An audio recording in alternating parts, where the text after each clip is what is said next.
Pucha. Bueno, mándale ánimo de mi parte. Mm. Ya. Entonces, como te había comentado, esta primera parte la dejé acá en el PPT porque igual es parte de la materia y todo, pero lo habíamos visto mucho cuando analizamos el caso, así que no lo vamos a ver en detalle, pero lo más importante es esto, que el tamaño y la carga son los factores que más influyen en la filtración de una molécula, ya. Lo mismo con el tema del clínico de inulina y el paraminopurato, eso tampoco lo vamos a ver muy en detalle, pero algo de eso vamos a ver. Lo que sí preguntan siempre, y siempre hay preguntas como del mismo estilo de esto también, es sobre los cambios hemodinámicos a nivel de la arteriola aferente y eferente, cómo eso afecta en la presión hidrostática capilar y en la BFG, ¿ya? Porque en verdad la presión hidrostática capilar es como de las que más influye en la velocidad de filtración, sobre todo si estamos hablando de la alteración hemodinámica de las arterias, porque claramente la presión oncótica igual influye, pero no tiene mucho que ver con el grado de contracción o dilatación de las arterias, ¿ya? Entonces, vamos viendo aquí paso por paso. Tenemos que la vasoconstricción de la arteriola aferente va a generar esto a nivel de esta como manguera que es el glomérulo. Y en el fondo va a permitir que entre menos sangre al glomérulo, por lo tanto va a disminuir la presión hidrostática del glomérulo, ¿ya? Y todo lo que disminuye en el fondo la presión hidrostática del glomérulo, disminuye también la BFG, ¿ya? Em, ¿Qué otra forma hay de disminuir la presión hidrostática del glomérulo? Es la vasodilatación de la arteriola eferente, ¿ya? Que sería como, en el fondo, soltar la manguera del otro lado. Imagínate que el glomérulo es como una manguera que la apretáis por las dos partes, y si la soltáis del otro lado, como que el centro pierde la presión que tiene. Entonces, la vasoconstricción aferente y la vasodilatación eferente disminuyen la presión hidrostática capilar y con ello disminuyen la BFG. Ujú. Y así la aplicación clínica que tiene esto, por ejemplo, los AINES, el ibuprofeno, el ketoprofeno y todo eso, eh, inhiben la síntesis de vasodilatadores, ¿ya? Y dentro de ellos, los que vasodilatan la arteriola aferente, por lo tanto, si se inhibe la vasodilatación, en el fondo tenemos un efecto vasoconstrictor. Por lo tanto, el exceso de AINES va a disminuir tanto como el radio de la arteriola aferente que puede causar una aquí, que en el fondo es como una insuficiencia renal aguda, ya que cae mucho la BFG. Sucede lo mismo con los YECA o ARA2, que como su función es inhibir la vasoconstricción de la arteriola eferente, actúan como a este nivel. Esos fármacos también disminuyen la presión hidrostática capilar y también una dosis inadecuada en un paciente puede presentarse como falla renal, ¿ya? Porque acuérdate que como la angiotensina igual sensibiliza al eje y todo, entonces esto es como con dosis excesivas, ¿ya?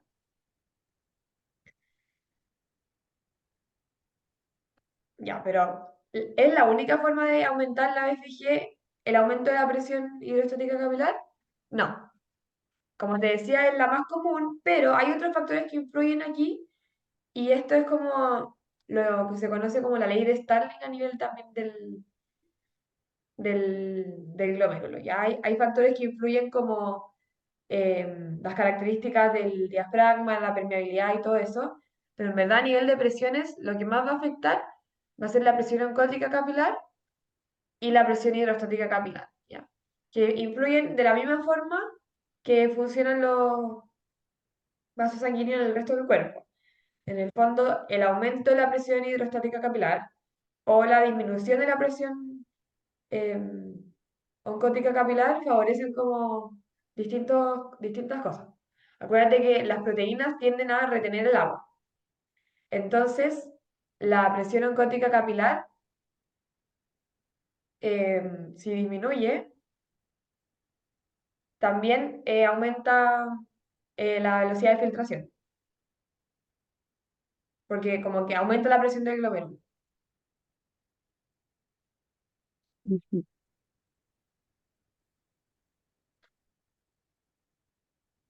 Ya. Así que esas son como las más importantes. La disminución de la presión oncótica capilar, la disminución de la presión hidrostática de la cápsula, todo eso en el fondo como que altera la BFG. ¿Todas las que están ahí aumentan la BFG? No, la disminución, perdón, sí, todas las que están acá aumentan la BFG, porque en el fondo la presión oncótica capilar está aquí como en menos, ¿cachai? Como restando. Mm,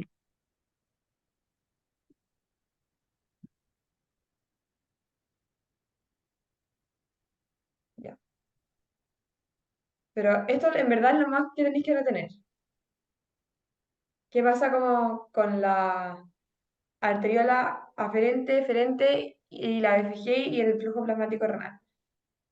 Acuérdate que cualquier flujo, cuando hay vasodilatación, aumenta. Y cuando hay vasoconstricción, disminuye, independiente si es la aferente o la eferente. ujú, ¿Ya?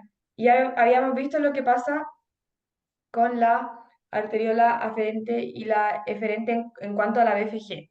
Y acá lo interesante es lo que ocurre con la fracción de filtración. La fracción de filtración es esto, ¿ya? Es como la fracción literal entre la cantidad de plasma filtrado y la cantidad de flujo que le llega al riñón. mm, Es la división entre la BFG y el flujo plasmático renal. Y cuando hay cambios en la arteriola aferente, la fracción de filtración se mantiene. ¿Y por qué? Porque los cambios son de forma paralela. ¿Y a qué me refiero con esto? Si hay vasoconstricción de la arteriola aferente, va a disminuir el flujo plasmático renal, porque es vasoconstricción, y eso va a disminuir el denominador, ¿cierto? Pero si hay vasoconstricción aferente, también disminuye la BFG. Entonces, como los dos se alteran de forma proporcional, la fracción es la misma. ¿Ya? ujú, Y sucede lo mismo si hay vasodilatación, como que los dos se alteran en la misma proporción. Pero cuando hay cambios en la arteriola eferente, es al revés la cuestión. Porque en el fondo, si hay vasoconstricción, el concepto del mismo, el flujo plasmático renal disminuye, pero ahí aumenta la BFG. Entonces tendríamos un aumento del numerador y una disminución del denominador. Por eso ahí la fracción de filtración aumenta. Ya, creo que hay una pregunta de eso.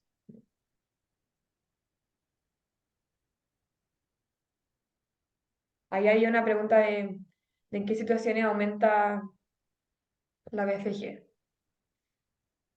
Y teníamos que sería la disminución de la presión oncótica de plasma, porque acuérdate que si no hay proteínas que retengan la sangre en el plasma, van a tender como a favorecer la filtración,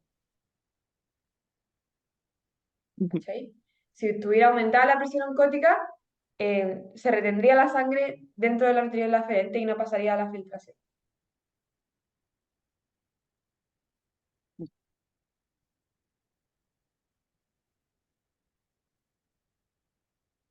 Ya.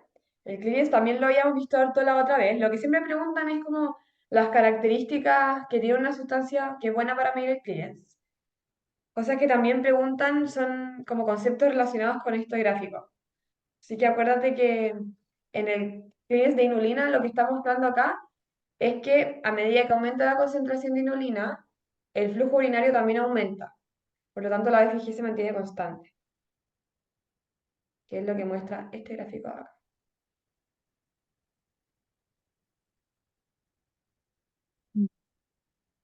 ¿Ya? Bueno, así Y que, eso le preguntaron en el seminario de la otra sección. bueno. Sí, eso en general casi siempre lo preguntan. Y las preguntas de la creatinina son muy ligadas como al gráfico acá, que es una relación inversamente proporcional. y que también cuando se acumula la creatinina en el plasma, como que la carga filtrada no cambia, solo que lo que va cambiando es como la velocidad que puede filtrar el riñón. Eso no lo entiendo mucho, porque también nos preguntaron y al final terminaron eliminando la pregunta, pero era sobre la creatina y lo de que no cambiaba la carga filtrada. Es que en el fondo al riñón le sigue llegando la misma cantidad en cada minuto. Es como que tuvierais en una carretera el tráfico, ¿cachai? La cantidad de autos que van a ir pasando cada cierto tiempo es la misma, solo que tenéis la media cola para atrás, que no la podéis ir eliminando, ¿cachai? Mm, sí, Por eso la carga filtrada se mantiene igual. Pero en el fondo, como el flujo urinario va disminuyendo y la carga excretada también va disminuyendo, el clearance es lo que se ve afectado. El clearance disminuye. ya. Así que la velocidad de filtración es lo que va disminuyendo, pero en el fondo como la carga cuantitativa es la misma. No. Igual después te puedo como mandar el gráfico de eso con más detalle, porque no lo tengo acá. Ya. Esto también siempre lo preguntan. Y uno tiene que relacionar bastante como la actividad del ADH con el eje renina-angiotensina, pero igual tienen sus diferencias. La ADH es la principal hormona que se encarga de la regulación de la osmolaridad, ¿ya? No es su única función, después vamos a ver por qué. Pero principalmente en rangos fisiológicos, eso es lo que hace la ADH. La osmolaridad normal del plasma es alrededor de 290 miliosmoles. Y la ADH es esta hormona que se secreta desde la hipófisis, de la neurohipófisis, pero es sintetizada en el hipotálamo, eso igual es importante, porque a veces igual lo preguntan. Es una hormona peptídica y lo que hace es sensar los niveles de osmolaridad en el plasma. Y cuando aumentan los niveles de osmolaridad, lo que hace es activar la reabsorción de agua a nivel del túbulo colector y también estos hormoreceptores aumentan la ingesta de agua. Entonces es como que diluyo lo que tenía demasiado concentrado en la sangre. ¿Ya? Ujú, Después vamos a ver que en ese proceso donde se reabsorbe el agua, también se reabsorbe urea. Entonces, la reabsorción de agua y urea son como dos cosas que van muy de la mano. Por lo tanto, en un paciente que está deshidratado, probablemente vamos a poder ver que también se eleva el boom, que es el nitrógeno ureico, porque si uno está deshidratado, uno va a tender a retener agua, porque se activa la ADH, y en ese proceso también se reabsorbe la urea. Pero después vamos a ver eso con más detalle. Bueno, te había dicho que la ADH principalmente funcionaba fisiológicamente como reguladora de la osmolaridad. Y esa regulación es súper fina. ¿Y a qué me refiero con esto? Cambios de 1 a 3% de la osmolaridad van a gatillar la secreción de esta hormona. Y acá podemos ver que actúa en el túbulo colector, porque es súper importante acordarse del segmento en el frontón donde actúa, porque a veces los distractores ponen que actúa en el túbulo proximal, en la de Henle y nada que ver, actúa en el túbulo colector. ujú, Y acá vemos que el receptor de de la ADH está en la membrana vasolateral, porque la ADH es una hormona que viene desde la sangre, no viene desde el tubo, ¿ya? Porque a veces también te ponen que el receptor está en la membrana apical, y nada que ver, está en la membrana vasolateral. Y también el receptor es el receptor B2, porque la ADH tiene otro receptor también, el B1, que se encarga como de la vasoconstricción, ¿ya? Pero el que se encarga de la reabsorción de agua es el B2, ¿ya? Entonces que no se te olvide la ubicación del receptor en cuanto como al segmento del nefrón, en qué lado de la membrana está y cuál es el nombre del receptor. Porque con todo eso siempre hacen distractores. Y cuando se une la ADH o vasopresina, a este receptor, se generan como distintas cascadas de señalización molecular, AMP cíclico, bla, bla, bla, y se insertan las acuaporinas, ahora sí en la membrana apical, ¿ya? Y las acuaporinas son estos como transportadores que ingresan el agua de vuelta al túbulo al torrente sanguíneo. Entonces ese es el estímulo fisiológico. Pero la ADH, que también se llama vasopresina por algo, también se activa en estados patológicos, donde se pierde más del 10% de la volemia. Por eso muchas veces te dicen como una hemorragia de 1,1 litros, porque el cuerpo tiene como 5 litros de sangre. Entonces, cuando uno ya tiene una hemorragia de 1,1 litros, es más del 10%. Y con ese estímulo patológico también se activa la reabsorción del agua con el fin de reponer volumen. Aunque estemos diluyendo, da lo mismo. Ahí la concentración no da lo mismo, pero se reabsorbe el agua. Y entonces, ¿qué contextos podrían ser una pérdida de más del 10% de la volemia para que los reconozcan en los casos clínicos? La hemorragia, vómitos profusos, la diarrea, etcétera, ¿ya? La deshidratación por ejercicio principalmente es como aumento de la molaridad, pero depende del tipo de ejercicio que uno haga. Pues si vaya a correr la maratón, igual uno puede como perder un litro de volumen, ¿ya? Ujú. Y la ingesta de sal o cualquier soluto que eleve la molaridad también sería como un estímulo más fisiológico. Los contextos como de pérdida de sangre o cualquier otro líquido probablemente del sistema gastrointestinal son elementos que disminuyen el volumen extracelular. Ya, entonces, vamos a la siguiente pregunta. Da lo mismo que esté marcada la respuesta, como que me importa que hagamos el análisis. ¿Cuál de las siguientes afirmaciones describe adecuadamente características de la hormona vasopresina? A. Su secuencia aminoácidica tiene alta homología con la secuencia de la oxitocina. B. Es una hormona esteroidal principalmente sintetizada en el hipotálamo. C. Su función fisiológica es aumentar la expresión de canales acuaporinas en la membrana apical del túbulo proximal. Y D. Se necesita un aumento de al menos 10% de la osmolaridad plasmática para que incrementen sus niveles en el plasma. Acá me gustaría que me dijerais como, ¿por qué la B, la C y la D no son? Porque después te explico por qué es la Ya. Porque es una hormona peptídica, ¿ok? era en el túbulo colector, no el proximal, Perfecto. y la osmolaridad dijiste que era una regulación fina y lo que era como del más del 10% era de la pérdida de volumen. Excelente. En verdad, seca, seca, seca. ¿Eso era? Acá lo único que estaba bien era como que es sintetizada en el hipotálamo, porque eso es cierto, y Sí. que su acción es aumentar la expresión de los canales en la membrana apical. Eso también está bien, pero es del túbulo colector, como dijiste. Y es la A porque la oxitocina también es una hormona que se sintetiza en la neurohipófisis, o sea, que se secreta desde la neurohipófisis. Y como que tienen una secuencia súper similar. La ADH y la oxitocina después vaya a ver en endocrino, que son como las hormonas de la neurohipófisis.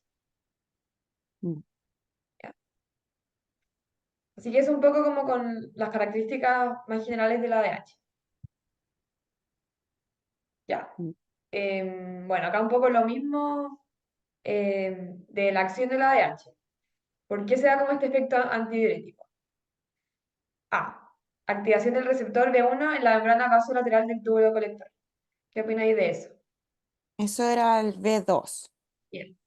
El B1 es el que actúa como vasoconstrictor. Por eso la hormona se llama vasopresina, porque aprieta los vasos. De hecho, es como un fármaco que se ocupa como segunda línea así en tipos de shock.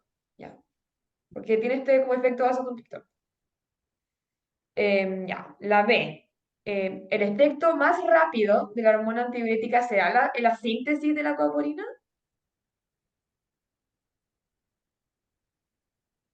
Mm, ¿Qué opináis de eso?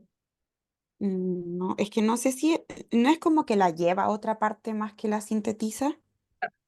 El efecto a largo plazo, como la mantención que hace esta hormona, claramente incluye como mantener la fábrica constante de producción de acuaporina.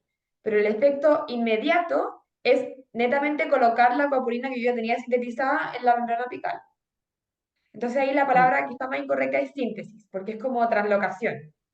¿Cachai? eso. Y lo mismo con la D. No es como que aumenten las vesículas en el citoplasma, como que literal, lo único que hace es aumentar la cantidad de aquaporinas en la membrana, porque si no están en la Mm, membrana no puede reabsorber agua. ¿Ya? Ya, esta pregunta también es muy buena.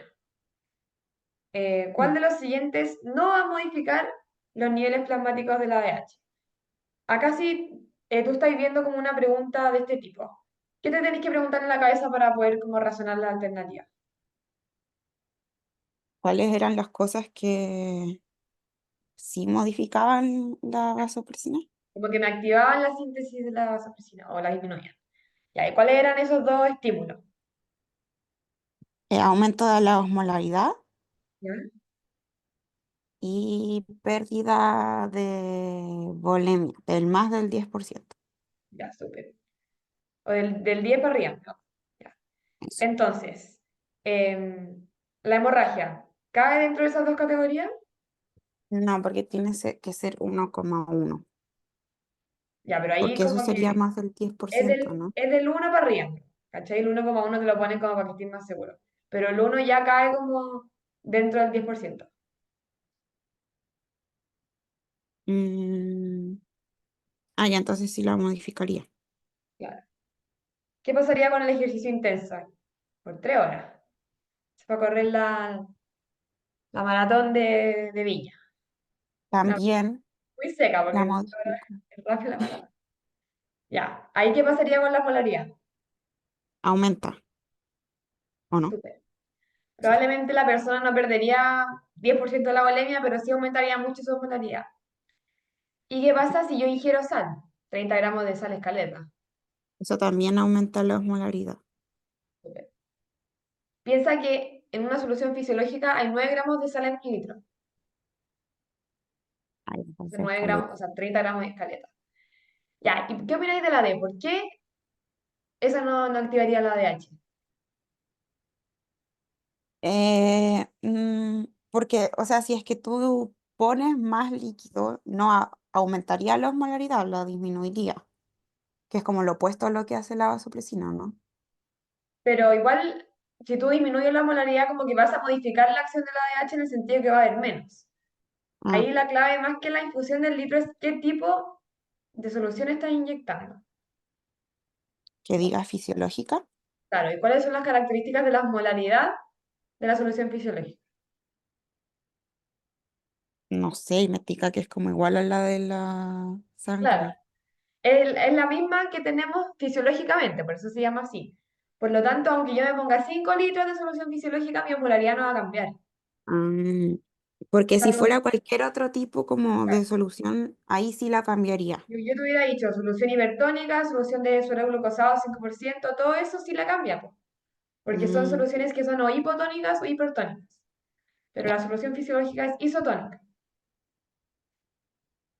Esta pregunta la eliminaron cuando yo di el certamen, para que cachis como que era más difícil.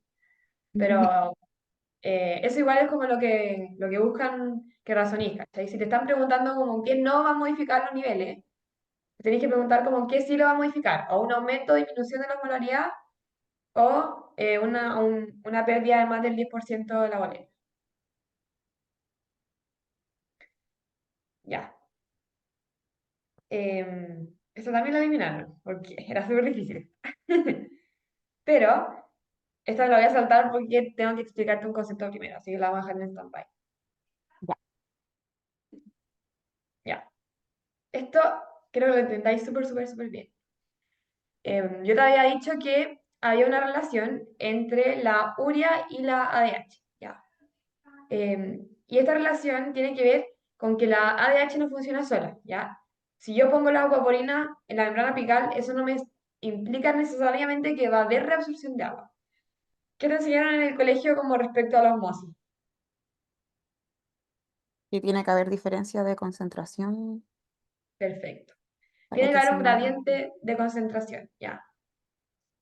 Y ese gradiente es el que genera este como mecanismo de contracorriente del gradiente como córtico medular, ¿ya? Que es un rol que Ujú. tiene básicamente como el asa de Henle y el NKCC2, ¿ya? Porque en el fondo lo que va pasando es que como la corteza renal tiene una concentración diferente a la médula renal, ¿cachai?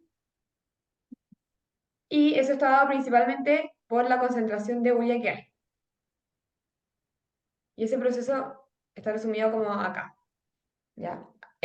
Cuando uno sale como del túbulo proximal, la razón como de osmolaridad entre el túbulo y el plasma es como uno, ¿ya? Pero ¿qué pasa en el asa de Henle? Como el asa de Henle se encarga de reabsorber el agua, el fluido es cada vez más hipertónico, ¿ya? Y a nivel como del asa descendente, eh, aquí ya es casi como 3 veces más que el plasma, ¿ya? Como a nivel como de la médula del túbulo. Y luego en el asa gruesa se reabsorben como distintos solutos que van como cambiando y haciendo como un gradiente, ¿ya? Ujú. Y a nivel del túbulo colector como de la médula, se reabsorbe el agua por acción de este gradiente que es como la benzina para que yo pueda reabsorber el agua. La urea es la que se encarga de tener como más concentración a nivel de la zona de abajo que de la de arriba, ¿ya? Y, ¿Cómo de la de abajo? ¿qué cosa? ¿Cómo? No entendí eso que dijiste como de abajo y arriba. Como a nivel del... Mira, creo que hay una foto.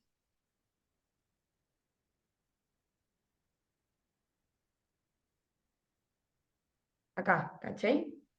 Ah, ya. Como esto es abajo y arriba. Y abajo era la urea. Claro, porque acá se reabsorbe el agua. Entonces acá queda súper concentrado. Pero acá Ujú, se vuelven a reabsorber algunos solutos, ujú, ¿ya?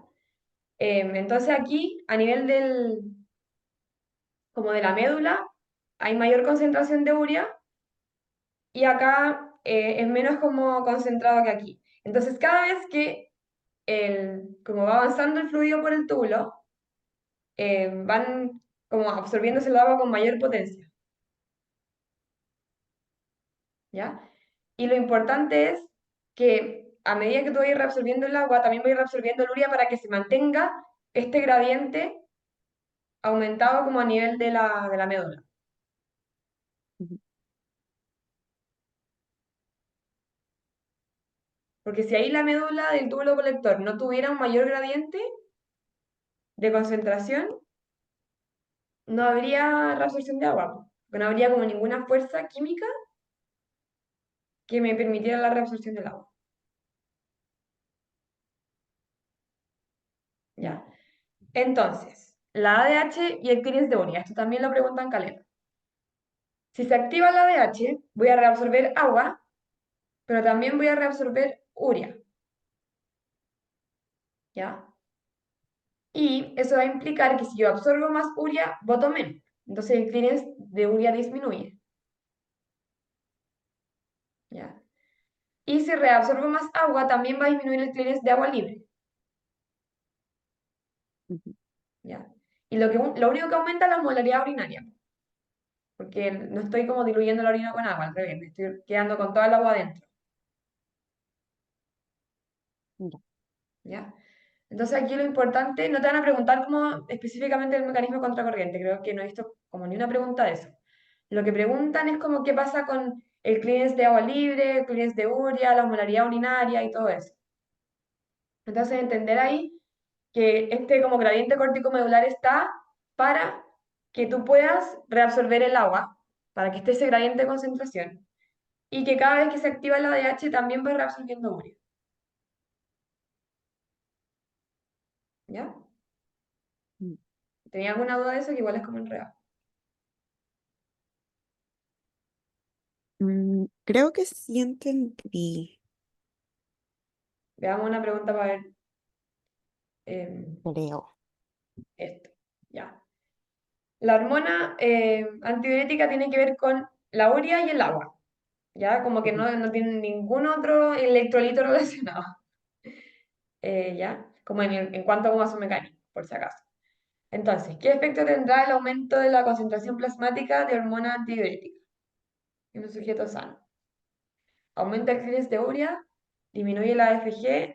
¿Aumenta la excreción de potasio o disminuye el clíris de urea?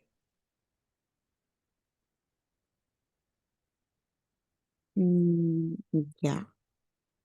El primero no, porque disminuye el clearance, porque si la reabsorbo, bota menos. Perfecto. Y la B y la D en verdad no tienen nada que ver, son como Sí. distractores, pero la hormona antidiurética como que no tiene efecto sobre como la disminución de la BFG. Al Ya. revés, como si yo tengo más líquido adentro, debería como aumentar la BFG. Ujú. Y el potasio nada que ver. Y de hecho, el hecho de tener menos fluido tubular como que desfavorecería la excreción del potasio. Así que también sería como disminuye en teoría. Pero eso sería un mecanismo como más indirecto, que tiene que ver como con la velocidad del flujo del túbulo. Es como que el potasio igual es un ion que mientras más rápido sea el flujo, como que más se puede excretar. Pero si tú absorbes el agua y tienes como una orina con menos volumen, es menos probable que excretes más potasio. Ya. Ya. Ahora nos vamos a ir más a la regulación de la volemia. Acuérdate que osmolaridad, ADH, volemia, sistema renina, angiotensina, aldosterona. Esas son como dos cosas que van súper de la mano. Otro concepto que es súper importante es la diferencia entre el volumen arterial efectivo y el volumen circulante, como el VEF, ¿cachai? El volumen extracelular. ¿Por qué? Creo que esto te lo había dicho la otra vez, que el cuerpo tiene sensores para el volumen arterial efectivo y para el volumen, o sea, perdón, el cuerpo tiene sensores para el volumen extracelular, pero no el volumen, ay, perdón, estoy como tonta. El cuerpo tiene sensores para el volumen arterial efectivo, pero no el VEC. ¿Y por qué es importante esto? Porque el cuerpo va a sensar la sangre que está en las arterias, ¿ya? Y eso implica que si la sangre está en las venas principalmente, el cuerpo igual va a sensar que no tiene sangre, aunque esté lleno de sangre, con lleno de volumen. Y el principal ejemplo de esto es la insuficiencia cardíaca, donde el corazón, como no puede bombear la sangre hacia las arterias, hay congestión hacia atrás y aumenta como la presión a nivel de la vena cava y después para atrás todavía. Y entonces, Ujú. ¿dónde están los sensores del valle a nivel del seno carotídeo y el callado aórtico? Y como no me llega tanta sangre ahí, digo, ah, chuta, no tengo nada de sangre. Reabsorbamos más sodio, reabsorbamos más agua, aumentemos el volumen. Que eso es como lo que percibe el sistema de renina-angiotensina. Pero en verdad, eso es demasiado deleterio, pues, porque yo sigo absorbiendo más volumen que se me sigue acumulando más en las venas. Y eso es lo que se traduce como el edema. Y el edema es principalmente de miembros inferiores porque Mm. el 64% de la volemia está en las venas de la pierna, aprox. Entonces ahí sería como que el cuerpo se está engañando a sí mismo. ¿Ya? Lo mismo ocurre con el daño hepático crónico, que es como el mismo mecanismo, solo que la obstrucción está a nivel del sistema porta y no a nivel del corazón, pero se acumulan las venas igual.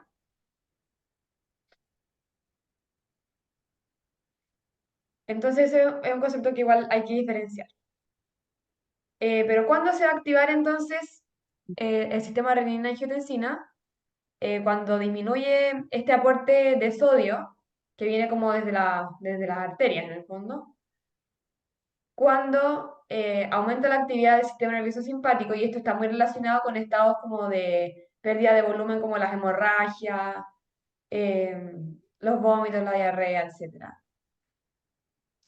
Por eso una persona que está como con diarrea puede que tenga taquicardia también, porque sería parte como de la respuesta simpática que va a tener, que le baja la presión arterial. Y la disminución de la perfusión del riñón. También esto activa el sistema renina-angiotensina. y eso también tiene que ver como, con que le llega menos sangre desde la arteria, ¿ya? Una persona, por ejemplo, que tiene la insuficiencia cardíaca, puede que esté lleno de sangre a nivel de las venas, pero le llega tan poco a nivel de las arterias que, aparte como de tener esta insuficiencia cardíaca muy descompensada, puede caer en falla renal. Y ahí eso sería un ejemplo como de falla prerrenal, porque las fallas renales se pueden dividir como lo que pasa antes del glomérulo, en el glomérulo o como una obstrucción a nivel de la vía urinaria. No se te fisiopató, así que no te lo van a preguntar. Ya, entonces, lo otro que hay que entender es que el principal electrolito que va a poder arreglar los problemas de bulimia es el sodio, ¿ya? La cantidad de sodio y no la concentración de sodio es lo que determina la bulimia. ¿Y por qué esto es importante? Volvamos al caso de la insuficiencia cardíaca. Una persona con insuficiencia cardíaca, como tiene el sistema renina-angiotensina súper activado, va a retener mucho sodio. Pero si el cuerpo está sensando que está perdiendo más del 10% del BAE, también se va a activar la ADH. Entonces voy a reabsorber agua. Y puede que yo esté diluyendo más el sodio. De hecho, reabsorbe más agua que sodio. Por lo tanto, pueden tener una hiponatremia, pero con mucha cantidad de sodio. ¿Cachai? Igual es Ujú, como... Entonces la concentración ahí de sodio estaría disminuida, pero la volemia está aumentada. Entonces, la volemia está determinada por la cantidad de sodio, no la concentración del sodio. ya. ¿Ya? Y acá, como que te dejé la cascada en el fondo de las sustancias que participan en este sistema, donde partimos desde el angiotensinógeno, donde la renina es como la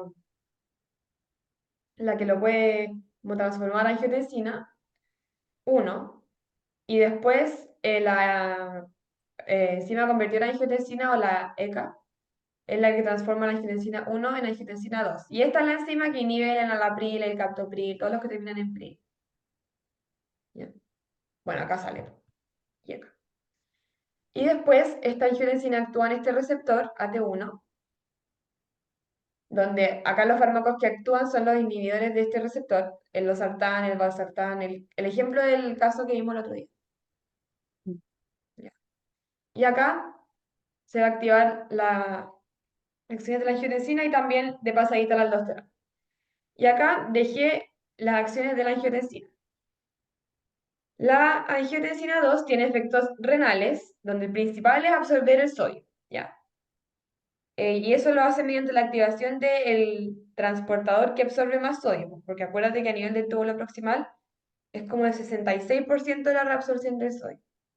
Y después como el 25% a nivel del asaigel, después 5 a nivel del túbulo distal y 1 a nivel del túbulo colector. Y también lo que hace la angiotensina es aumentar la fracción de filtración. ¿Y por qué hace eso? Porque va a vasodilatar la arteriola, perdón, vasocontraer la arteriola eferente. Entonces como que disminuye el flujo plasmático renal y aumenta la velocidad de filtración. Ujú,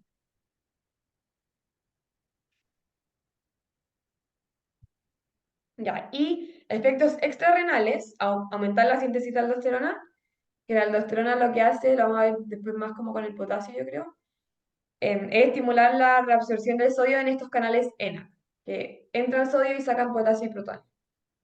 Están en el túbulo colector. Y también aumenta la resistencia vascular periférica, por eso se llama angiotensina, tensa los vasos. Por lo tanto, en una frase, la función del sistema de renina-angiotensina es aumentar la presión arterial, porque aumenta la reabsorción de sodio, que aumenta la volemia, y con eso aumenta la precarga. Y también aumenta la resistencia vascular periférica. Entonces, ahí, acuérdate que la presión arterial es como la multiplicación entre el gasto cardíaco y la resistencia vascular. Y si aumento la precarga, aumento el gasto cardíaco. Y si aumento la resistencia vascular periférica, también aumento la presión arterial. Entonces, principalmente, ¿cuáles van a ser los estímulos donde se va a activar este sistema renina-angiotensina? donde hay como pérdida de volumen, o donde el cuerpo sense esa pérdida de volumen, donde quiera subir la presión arterial. En todos estos ejemplos de acá hay disminución del volumen arterial efectivo. Y en todos estos ejemplos de acá disminuye la fracción excretada de sodio, porque yo estoy absorbiendo más sodio. ¿Ya? La hemorragia, la diarrea, vómitos, la insuficiencia cardíaca, todo eso disminuye la fracción de excreción de sodio. ¿Y qué me va a aumentar la fracción de excreción de sodio? Principalmente como cualquier cosa que aumente demasiado el volumen extracelular y el VAE. Entonces aquí, como los estímulos de activación del sistema renina-angiotensina estarían como suprimidos. Si me llega demasiado sodio a nivel de las células yuxtaglomerulares, que son las que producen la renina, voy a frenar el mecanismo. ¿Cachai? Ujú. Y también los diuréticos, que vamos a ver después cómo actúan, pero en esencia bloquean la reabsorción del sodio.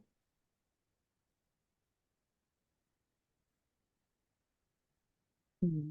Ya, entonces, con eso me gustaría volver a la pregunta que habíamos dejado acá. Esta también la eliminaron. Un aumento de la concentración plasmática de sodio va a provocar ¿qué? Mm. Aumento de ¿Qué va ¿qué a activar el plasma? aumento de la concentración? ¿El sistema de renina-angiotensina o la ADH? La ADH. Entonces, ahí la más correcta era la B, porque en el fondo lo que va a ocurrir acá es un aumento de la molaridad urinaria. Porque reabsorbe agua. Claro. ¿Y por qué no era aumento de la volemia? Porque no se va a activar el sistema de renina-angiotensina. No va a aumentar la cantidad de sodio que yo reabsorbo. Solo va a aumentar la cantidad de agua que yo reabsorbo. Y eso no necesariamente me va como a expandir el volumen extracelular, porque el agua igual entra a las células. Y como la ADH no tiene nada que ver con la excreción renal de sodio, y como no se activa el sistema de renina-angiotensina, no pasaría nada como con el sodio y el potasio. Acá los únicos cambios que hay son con el agua. Cuando hay cambios en la concentración, cambios con la ADH. Y entonces me perdí un poco, porque entonces el sistema renina angiotensina aldosterona tiene que ver con la concentración de sodio o eso solo va a activar la ADH. No, la concentración de sodio, o sea, que son cosas que van de la mano, porque en el fondo el estímulo no tiene que ver con la concentración de sodio, eso es lo importante. El estímulo tiene que ver como con lo que sensa el cuerpo que hay de volumen, y eso sería como el volumen arterial efectivo, ¿ya? Si le llega poca sangre al riñón, se va a activar el sistema de renina-angiotensina. Si la sangre que llega al riñón tiene poco sodio, también va a activarse el sistema de renina-angiotensina. Pero ese poco sodio es como porque llega poco volumen, ¿cachai? Como que llega poca cantidad de sodio porque llega poco volumen. Ya, Y, ya entonces. bueno, el sistema nervioso simpático también. Pero acá como te hablaban de la concentración concentración plasmática, lo único que tú como que podías realmente afirmar era que aumentaba la molaridad urinaria. Ujú. Creo que esta fue el certamen del 2022. Pero también la eliminaron porque como que al final generó demasiada confusión. Ya. Pero a veces las preguntas que generan confusión están como para generar esa discusión. Ya. Acá vamos a integrar varias cosas. Algo que se me olvidó. Igual preguntan harto como sobre el péptido natriurético, ¿ya? Y el péptido natriurético, como dice su nombre, bota sodio, pues entonces todas las situaciones en las que yo quiera reabsorber el sodio va a estar disminuido. Y todas las situaciones en las que yo quiera aumentar la excreción de sodio, como por ejemplo en la enfermedad renal crónica o en la insuficiencia cardíaca, como para deshacerme del edema, ahí se activa el péptido natriurético, que tiene que ver como con la dilatación que tiene la aurícula. Por eso se activa su secreción. Pero si me llega poca precarga, al revés, se disminuye la secreción de ese péptido. Ujú. Ya. Entonces, en una hemorragia aguda de 1,2 litros, ¿qué sistemas van a estar activados? El sistema, los dos, ¿o no? Sí. ADH y renina-angiotensina, ¿cierto? Sí, Ya. Entonces, ¿van a haber cambios de la vasopresina o no? sí. Ya. Entonces, la única que tenía cambio de la vasopresina era la B. Ya, si te fijáis, todas las otras te dicen que no generan cambio. Ya, Ah, pero verdad. veamos como, ¿por qué la B sí es? ¿Por qué disminuiría el péptido natriurético o atriopeptina? Porque se está reabsorbiendo sodio, ¿o no? Claro. Se está reabsorbiendo el sodio, entonces como que no tendría sentido botar el sodio, Ujú. como natriuresis. Ya. Y si se aumenta la actividad del sistema de renina y angiotensina, aumenta tanto la renina como la aldosterona también. Porque acuérdate que la aldosterona puede ser secretada principalmente como por la angiotensina. Aunque acuérdate que igual la aldosterona en situaciones de hipercalemia también se secreta. Después lo vamos a ver, ¿ya? Pero para que no te quedes con que solo actúa como por acción de la angiotensina. Ya, así que Había es una, súper importante esto como de estos casos clínicos, que le preguntéis como, ¿está activado o está disminuido el sistema de renina-angiotensina? ¿Qué pasa con la DH? Porque si te hubieran dicho que tenía una hemorragia, pero que era de menos de 1 litro, tal vez no habría puesto lo de la DH, porque no habría sido estímulo. La DH ujú, igual es como un mecanismo de salvataje bien brígido. Ya. Em, mm, había una pregunta que hicieron en el seminario que creo que tenía que ver con esto y yo la tuve mala. La voy a mandar. O sea, mándamelo al no, WhatsApp. no es exactamente lo mismo, pero también hablaba de la renina. La 5. Te mandé una foto.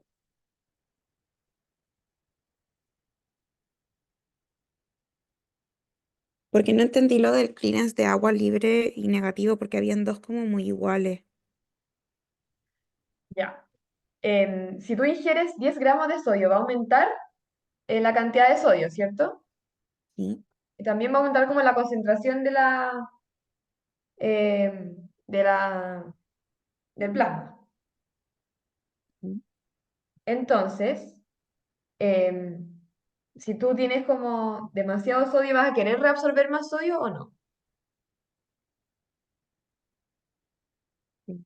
No, No. Entonces, ¿tendría sentido que se activara el sistema renina-angiotensina? Si se no. expande la bulimia, ¿se activa o no se activa? Si es que hay más sodio, no se activa. Claro. Entonces ahí la actividad de la renina no tiene como utilidad, se inhibe su secreción. Ujú. ¿Ya? Em, y si aumenta la molaridad, ¿qué va a pasar con la DH? Se activa. ¿Ya? Entonces, ¿qué va a pasar con el receptor B2 en la membrana vasolateral del túbulo colector? Se activa. También se activa. Entonces, ahí la C, por ejemplo, no era, No. porque se activa ese receptor. Y si se activa ese receptor, absorbo más agua, ¿o no? Sí. Y si excreto menos agua, porque la estoy reabsorbiendo, ¿qué pasa con el clearance? ¿Se Mm, hace menos o más? menos. Menos. Por eso, cuando se activa la DH, el clearance de urea y de agua es negativo o disminuye. Porque no lo voto. Claro. ¿cachai?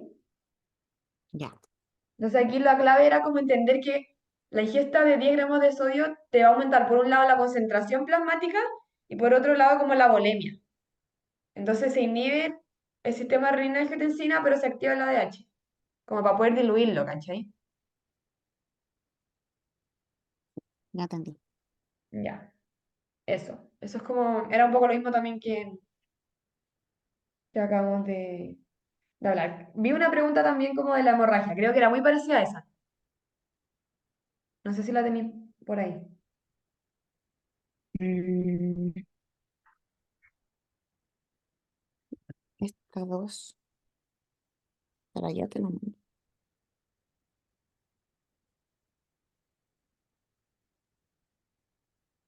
La dos, ¿o no? Mm, no. ¿No? Eso tiene que ver con que hay un cierto rango fisiológico donde hay como un feedback, donde se mantiene como constante la BFG. Que hacen como 1000 controles, que hacen como dos formas por cada sección, y son dos secciones. Mm, Porque ese es el control que me tocó a mí, que eliminaron una pregunta, la primera. ya, filo, no está la pregunta de la hemorragia, pero la vi en otro control, así que la busco y te la mando. Pero era muy parecida. Ya, así que eso es como principalmente el sistema renina-angiotensina, que está comandado por el volumen arterial efectivo, no por el VEC. O sea, como el cuerpo tiene los sensores del volumen arterial efectivo, eso es lo que iba. Que cuando tengo exceso de sodio en el cuerpo y no tengo como ni falla cardíaca ni falla hepática, no debería por qué activarse el volumen, o sea, el sistema de renina-angiotensina. Y los principales cambios que hacen es a nivel de la reabsorción de sodio y de la vasoconstricción. ¿Ya? Entonces aumenta la presión arterial. Entonces, una buena pregunta que te podría hacer es como, ¿aumentará la presión arterial de este sujeto o no? Como para ver si se activa el sistema de renina-angiotensina. En cambio, en la ADH es como, ¿aumentará la osmolaridad o no? Bueno, sigamos con el potasio. Perdón que siempre me extiendo mucho en esta ayuntía, sí o sí vamos a estar más de una hora y media, pero espero que no te moleste. No, no importa. Ya. El potasio es un dolor de cabeza de aquí a que te egrese, yo creo. Eh, pero hay hartas cosas como la fisiología que son súper importantes aquí en la quebrada hip y para toda la vida después. Entonces, lo principal que hay que entender es que es el principal sustituto intracelular, ¿ya? Así que desde ahí podría extrapolar que las concentraciones en el extracelular son súper bajas en comparación al sodio y al cloro.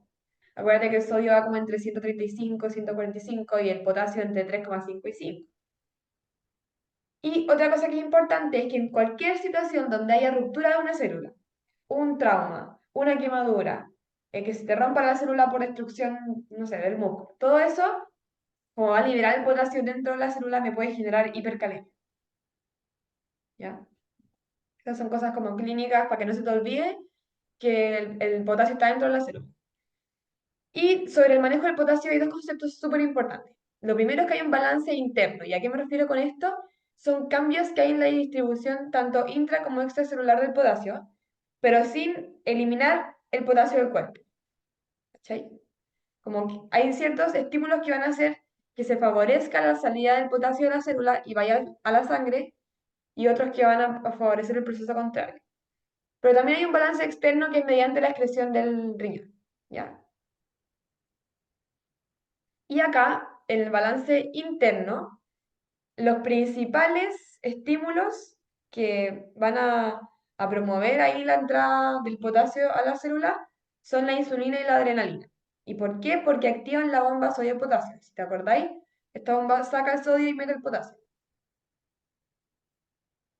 ¿Ya?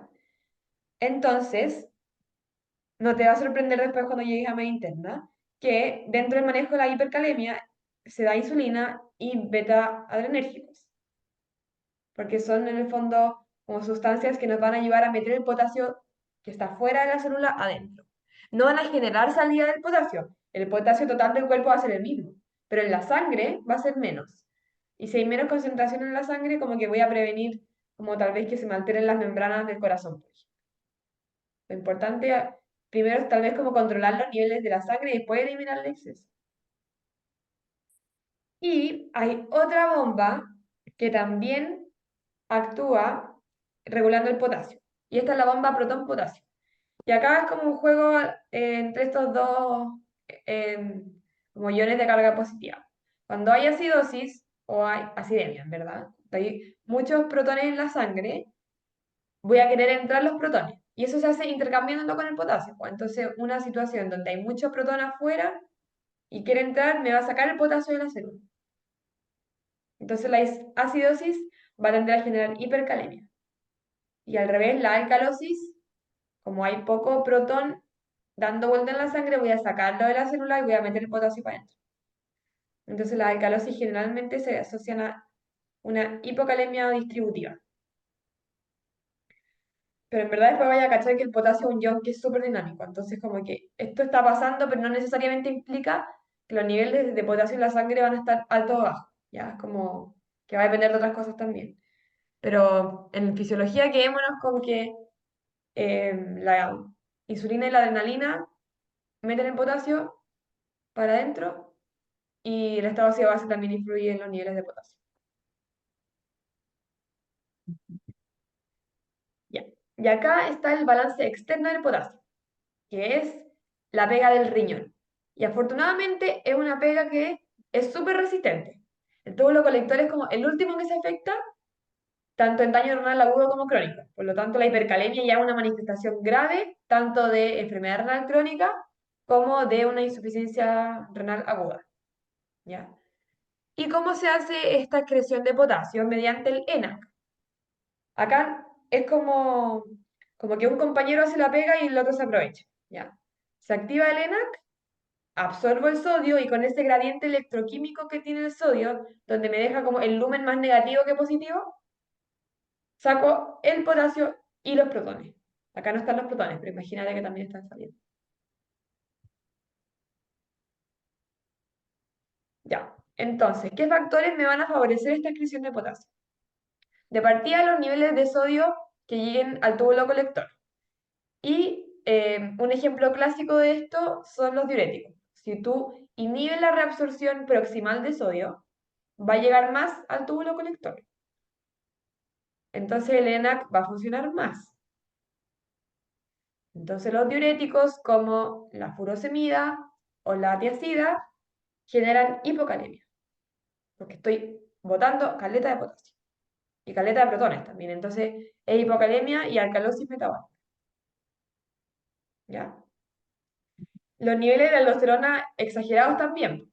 En un caso de hiperaldosteronismo, donde hay mucha aldosterona, se activa mucho el ENaC, también habría hipocalemia y también habría alcalosis metabólica. Ujú. Y al revés, pues, una persona que tiene una insuficiencia suprarrenal donde no hay aldosterona, yo tendría hipercalemia y acidosis, porque el ENaC no funciona. Entonces ahí hay como hay un triángulo amoroso entre los protones, el potasio y el sodio. Ya. Otra cosa que también afecta es la carga filtrada de potasio. O sea, aunque el riñón igual es malo como para botar el exceso de potasio, claramente si le llega más, eh, va a botar más, pues como que no tiende a guardar el potasio.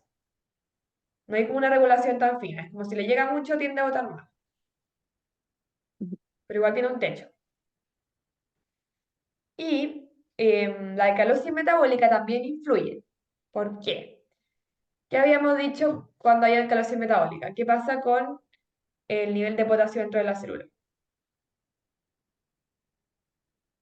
Mm, Dentro de las... Hay más. Hay más, perfecto. Y eso también ocurre a nivel del túbulo colector. Entonces aquí hay algo loco, pues, porque en el túbulo colector, como hay más potasio, apenas funciona el ENaC, voy a tener más potasio para excretar. Entonces estoy como favoreciendo esa hipocalemia, aún más. ¿cachai? Pasa como de la sangre a la célula, de la célula a la orina. Entonces ahí hay como generalmente un círculo súper vicioso entre la alcalosis metabólica y la hipocalemia. Porque la hipocalemia como que es mantenida por esta alcalosis.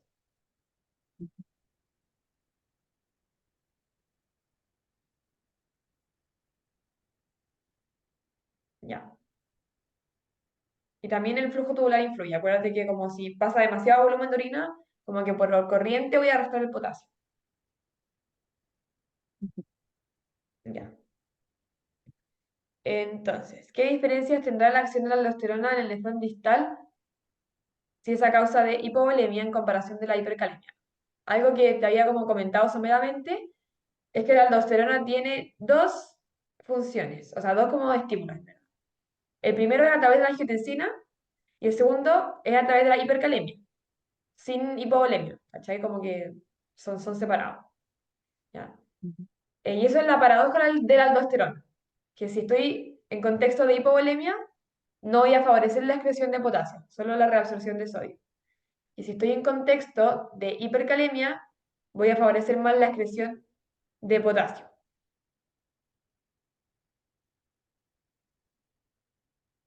No entendí. que es como que cuando tú activáis la aldosterona vía angiotensina, se bloquea un poco este como gradiente electroquímico, ¿cachai? Entonces reabsorbo el sodio pero sin la pérdida del potasio. En cambio, cuando se activa solo por hipercalemia, sin que haya disminución del volumen extracelular, ahí sí se elimina el potasio, ¿cachai? Entonces el aumento de la excreción urinaria de potasio es solo si es que la aldosterona no se ve activada por la hipovolemia. Mm.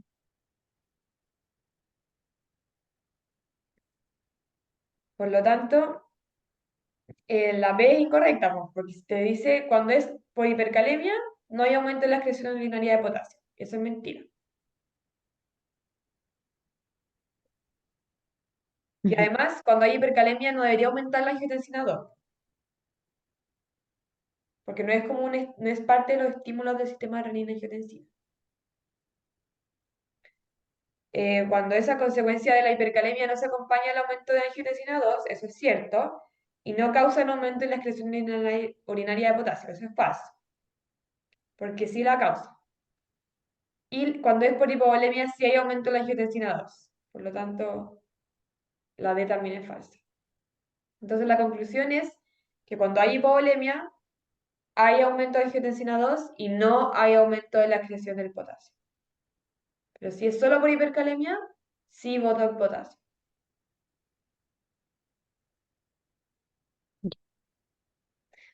Igual, así como siendo honesta, como que siento que esta cuestión de la en edificio, pero después como que nadie más la vuelve a pescar. Mm. Aprende la palabra. Ya. Ya. Esta pregunta también está interesante. ¿Qué estímulo aumentará la secreción renal de potasio? Ya, ¿qué opinamos de la acidosis metabólica? Eso hacía que entrara más potasio a la célula. Claro. Entonces no lo voy a estar votando. Lo Ujú. mismo con la acidosis respiratoria, porque es como el mismo concepto, como que está disminuido el pH. ¿Y qué pasará con el flujo tubular si es que aumenta la vasopresina? ¿Tengo más o menos orina? Tengo menos. Claro, entonces ahí esa manguera es como más débil. Ujú. El potasio es como camarón que se duerme se lo lleva la corriente, ¿no? Y si hay poca corriente, no elimina el potasio. Y bueno, si aumenta la llegada de sodio al nivel distal, como el caso de los diuréticos, por ejemplo, eso sí favorece la excreción del potasio. Mm. El principal como ejemplo a nivel de la clínica donde vaya a ver como harto el tema como de la excreción del potasio es eso, como con el uso de los diuréticos o cuando se activa como la aldosterona, pero por otras patologías como la insuficiencia suprarrenal o el Cushing, cosas como eso, ¿cachai? Ujú. O sea, la insuficiencia suprarrenal está como no activada. Entonces ahí como que vería el cambio del potasio. Ya. ¿Qué condición aumenta la salida de potasio al líquido extracelular? Mm, Ahora estamos en el balance interno, lo otro era como más balance externo.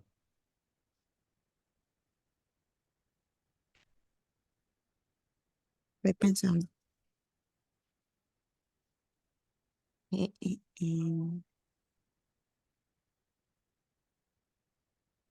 Ya los primeros dos no, porque eso, el primero es como la angiotensina 2, ¿o no? ¿Cuál?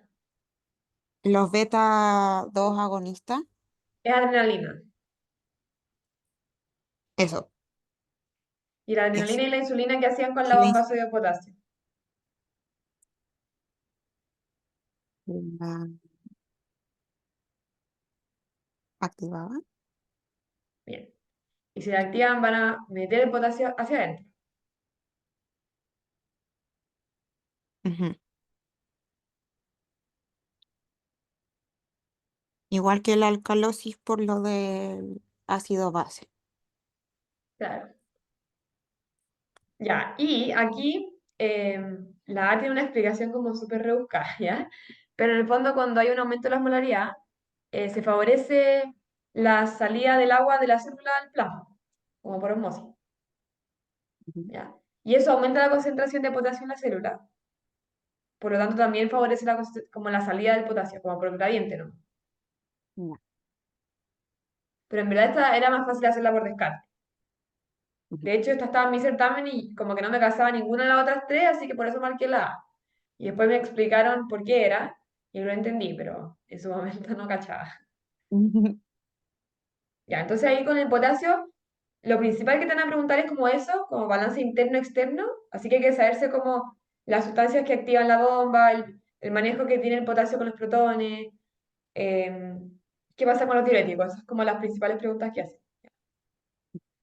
Y ahora pasamos al tema final, que igual por suerte hay hartas preguntas de esto, como que siento que este es un tema que si uno lo entiende, igual es como hartos puntos que podía asegurar en la prueba.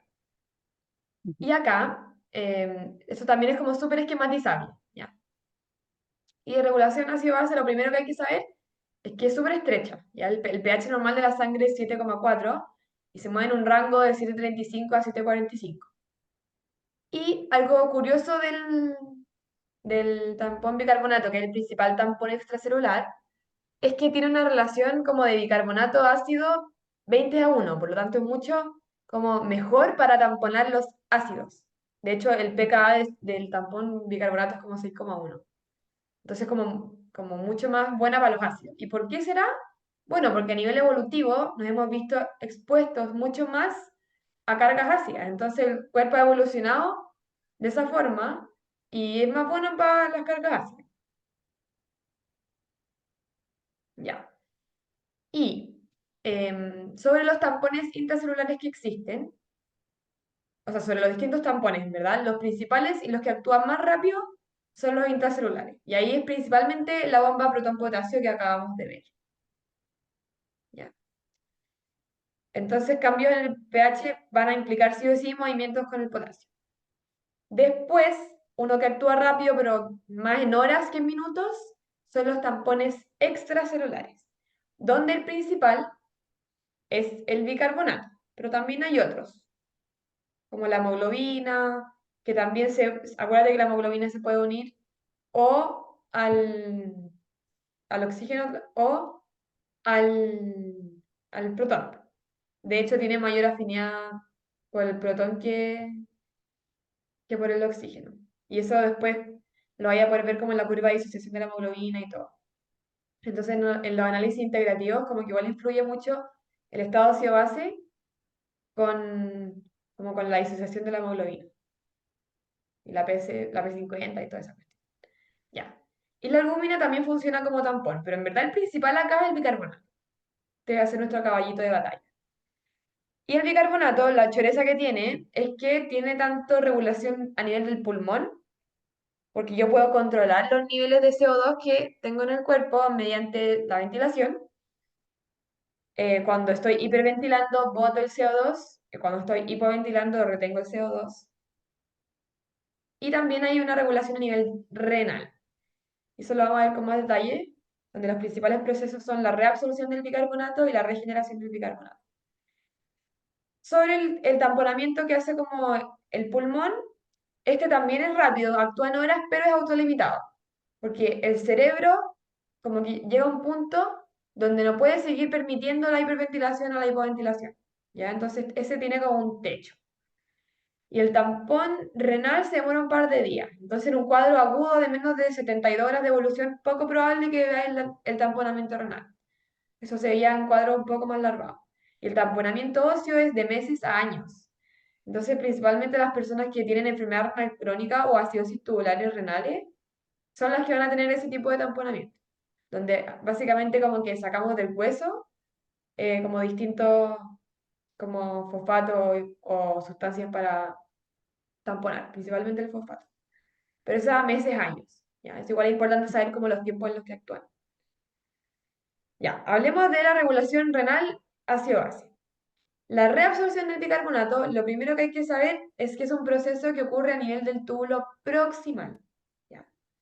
Pero la regeneración del bicarbonato es a nivel distal.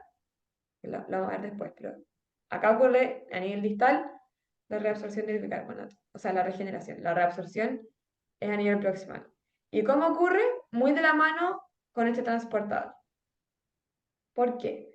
Porque a medida que yo voy botando un protón, porque lo intercambio con el sodio, está esta bomba como protón ATPasa que me va a juntar el bicarbonato con el protón y lo va a transformar en el ácido carbónico, que es este de acá, H2CO3. Y a nivel de la membrana apical hay una anidrasa carbónica que me lo va a separar para que esto pueda difundir libremente por la membrana.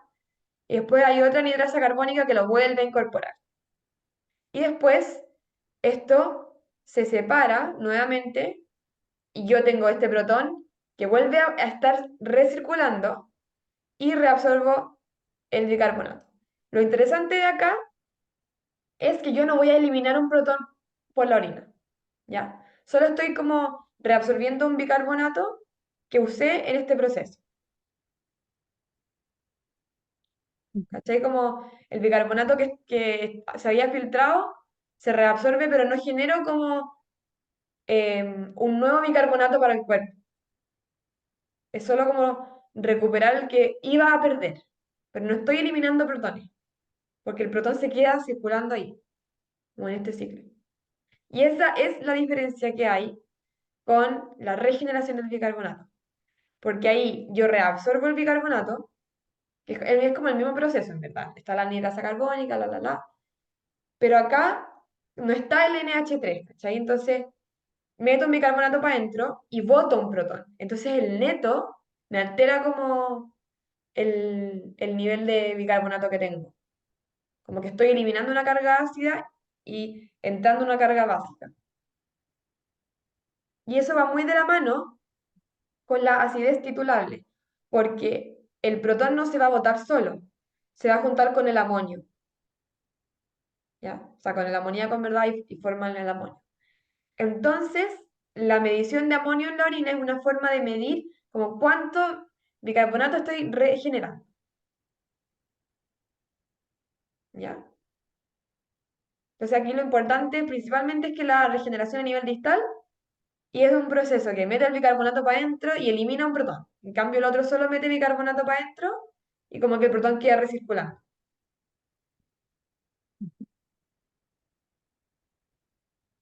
¿Ya? Y lo principal que preguntan también con el bicarbonato es como el umbral renal del bicarbonato, ¿ya? Y esta sí o sí es pregunta de prueba. Así que para que te lo aprendas, son todos los hipo menos la hipercamia. Ya, ya. Vamos a ir viendo una por una. No sé si tengo fotos de esto. No, ya. ¿Por qué la hipercamia? Partamos con esa, que es como la única diferente. Porque en el fondo, si yo tengo mucho CO2 acá, agua es súper fácil de tener. Entonces, En el fondo, esta parte del proceso va a estar a toda máquina, ¿ya? Entonces, por eso es la hipercapnia. ¿Qué pasa con la hipovolemia? Si se activa el sistema renina-angiotensina-aldosterona, se va a activar el NH3. Y si se activa eso, echo a andar toda esta máquina. Entonces, hipovolemia es por el NHE3. La hipocloremia aumenta el umbral renal de bicarbonato porque a nivel como distal hay unas células que eh, funcionan como eliminando el bicarbonato y reabsorbiendo el cloro. Mm. Entonces, cuando hay hipocloremia, se como bloquea ese mecanismo. Después creo que tengo una foto de eso. Pero lo importante es que es como por algo que ocurre a nivel del túbulo ya más colector. Y la hipocalemia favorece el umbral renal del bicarbonato porque cuando hay hipocalemia, acuérdate que se activa el pool de protones a nivel del túbulo colector. Porque la hipocalemia lo que haría sería, en el fondo, como sacar el potasio para afuera. Y para eso metía el protón a la célula. ¿Cachai? Y si tengo mucho protón a nivel del túbulo colector, cuando se active el ENaC, que está como basalmente activado, igual acuérdate que todos los transportadores tienen como un nivel basal de funcionamiento. Ahí voy botando el protón. Mm. Ya, entonces, ¿qué me activa el umbral renal del bicarbonato? Todos los hipos menos la hipercambia. Y ahí hay algo súper loco que ocurre con la alcalosis metabólica, que vamos a ver después, ¿ya? Pero para que lo tengáis en cuenta.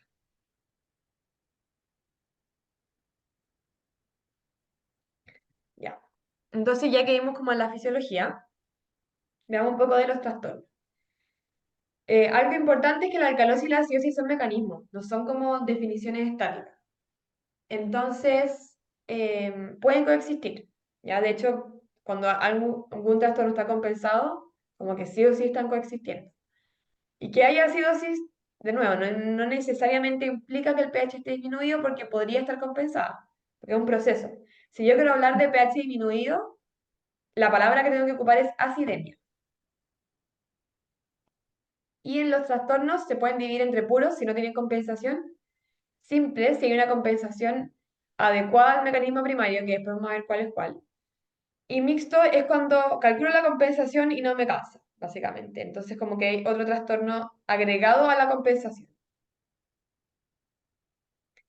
Entonces lo primero que hay que hacer es analizar los parámetros para como poder determinar si estoy como tal vez en una acidosis o alcalosis.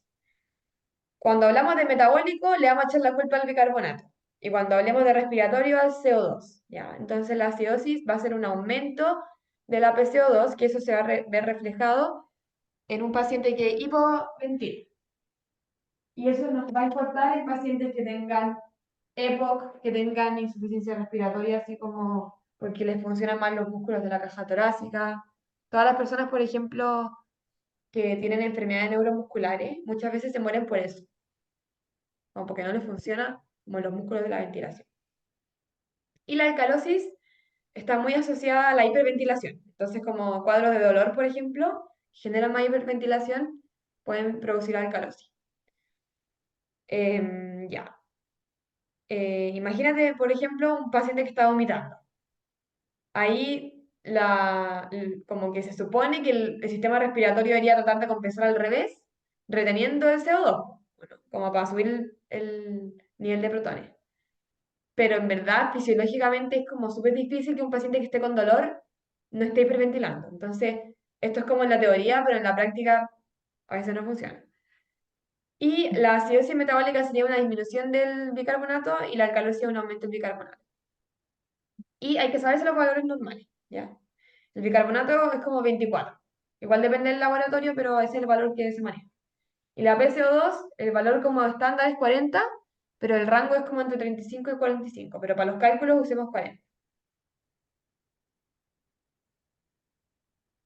Ya, entonces aquí está el tema de las compensaciones. Y acuérdate que como el cuerpo es mejor para compensar las acidosis, generalmente como los valores van a ser más altos cuando hablemos como de la acidosis. ¿Y qué hay que saber? En una acidosis metabólica, por cada miliequivalente que disminuye el bicarbonato, y es súper importante eso, que si, no sé, tenéis como 10, tenéis que calcularlo con el delta, 24 menos 10, ¿cachai? Entonces con el 14 hacen los cálculos, no con el 10. Y se pierden entre 1,2, a veces 1,25 dependiendo de la literatura, em, milímetros de mercurio en la PCO2 por cada miliequivalente que se pierde. Entonces el paciente debería hiperventilar. En el caso de la alcalosis al revés, aumenta la PCO2 0,75 por cada miliequivalente que aumenta el bicarbonato. Y las acidosis van a tener una diferencia si el cuadro es agudo o crónico. Pero lo importante es que principalmente en las pruebas ponen cuadros agudos y los cálculos se hacen como por cada 10 milímetros de mercurio que se pierden o aumentan, ¿ya? Y ahí el bicarbonato subiría a 1 si es una acidosis respiratoria y la alcalosis bajaría a 2. Pero lo principal que yo he visto es como que te hacen calcular acidosis o alcalosis metabólica. Y como que las preguntas de la acidosis respiratoria son más teóricas. Ya. Entonces, los pasos para estos casos son, uno, como leer el contexto y analizarlo, porque muchas veces con el antecedente clínico vaya a saber qué le pasa al paciente. Después, analizar los parámetros por separado, es decir, si tengo el CO2 aumentado, voy a tener una acidosis respiratoria, y si tengo el pH, perdón, el bicarbonato disminuido, voy a tener una alcalosis metabólica. Y ahí ver cuál es el pH del paciente, porque si tengo un pH, no sé, de 7,5, lo más probable es que la alcalosis metabólica sea lo primario y el respiratorio esté compensando. Pero si hubiera tenido un pH de 7,2, lo más probable es que lo respiratorio habría sido lo primario, la acidosis, y la alcalosis sea compensatoria. ¿Ya? Entonces eso, como, ¿cuál será probablemente el trastorno primario? Y después calcular la compensación. ¿Ya? Ujú. Y algunos extras, ver siempre el anion gap, que creo que lo noté después. Ya, sí. El anion gap en el fondo es esta diferencia que existe entre los aniones y los cationes en el plasma. ¿Ya? ¿Y para qué sirve? Principalmente para las acidosis metabólicas. ¿Y por qué es útil? Porque hay acidosis metabólicas en las que yo voy a tener ingreso de otro anión que se va a disociar como anión más protón, ¿cachai? Como otro ácido. No, Pero yo no, estoy me perdí. que en la acidosis metabólica hay ¿Mm? como dos grandes ramas. No sé si anoté la... Sí, ya. Hay dos grandes ramas. Las que tienen el anión gap aumentado, y con anión gap aumentado nos referimos a que hay otra sustancia en el plasma que me está agregando ácidos. Y ese ácido se disocia en algo negativo y un protón. ¿Cachai? Ya. Entonces, en el fondo, me faltan aniones que no puedo medir directamente. Por eso está aumentado el anion gap, porque tengo como ciertas cargas positivas y las negativas como que me faltan. ¿Cachai? Porque en la acidosis metabólica lo que pasa es que se pierde el bicarbonato. ¿Ya?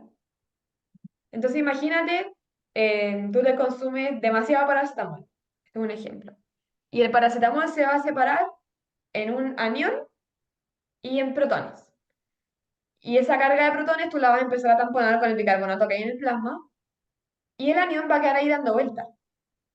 Entonces voy a perder el bicarbonato y en esta ecuación de acá voy a tener el nivel de sodio normal, el nivel de cloro normal, pero voy a tener muy poco bicarbonato.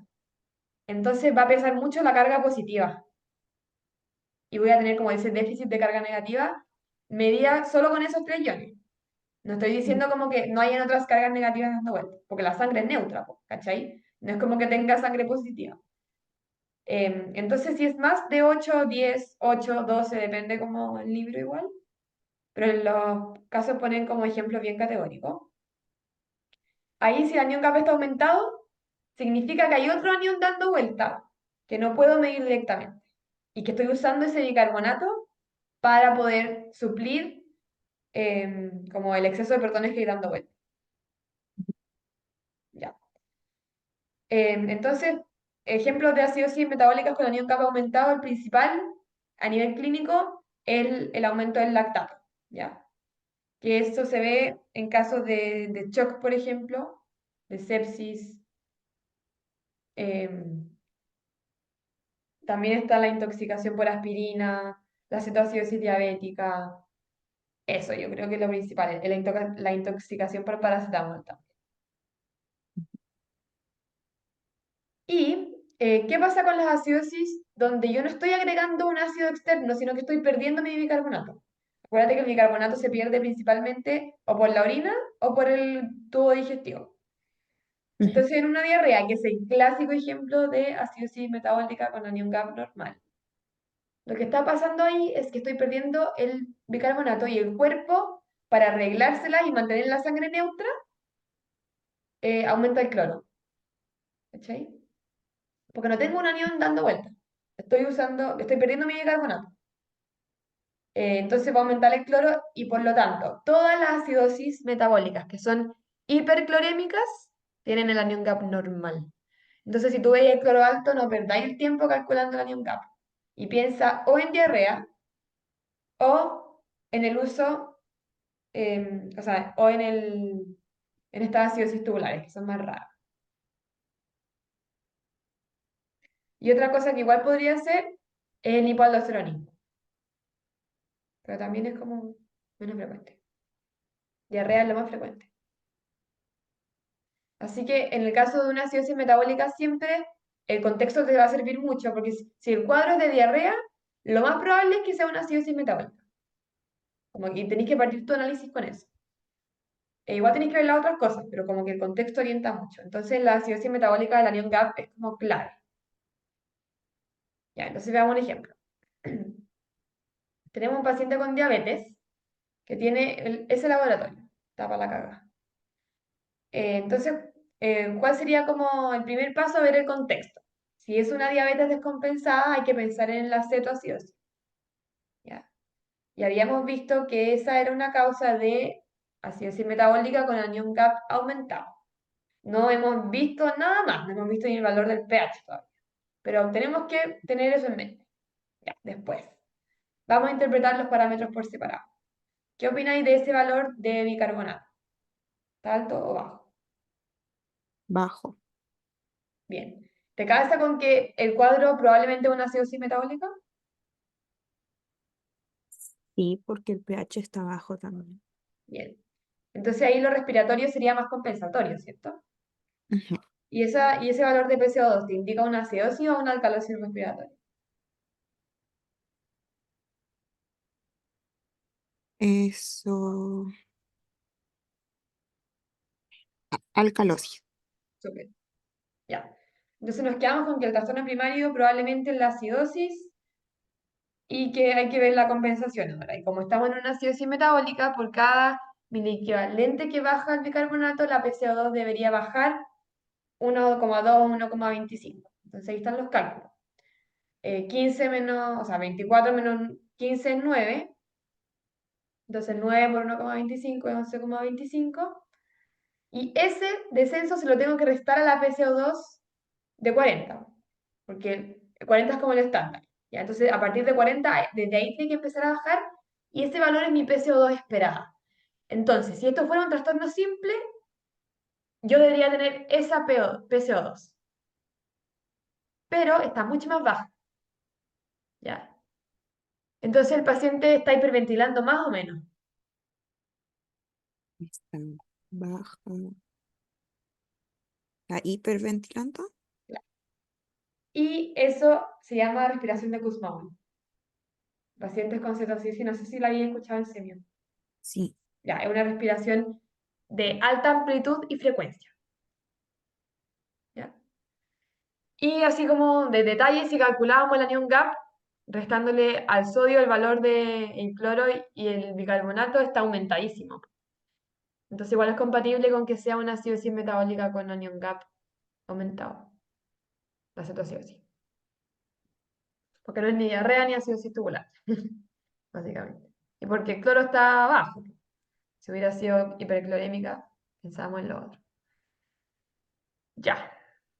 Em, Aquí también me gustaría hacer una integración de lo que pasa como con la diarrea, en todo. Bulimia, urea, ácido base, ADH, todo. Ya. Imagínate un paciente lleva una semana con diarrea y llega a la urgencia así con una presión media bajita. ¿Qué crees que está pasando con la bulimia? Disminuye. Disminuye ya. Y si te digo que disminuyó más del 10%, ¿qué mecanismos van a estar activados?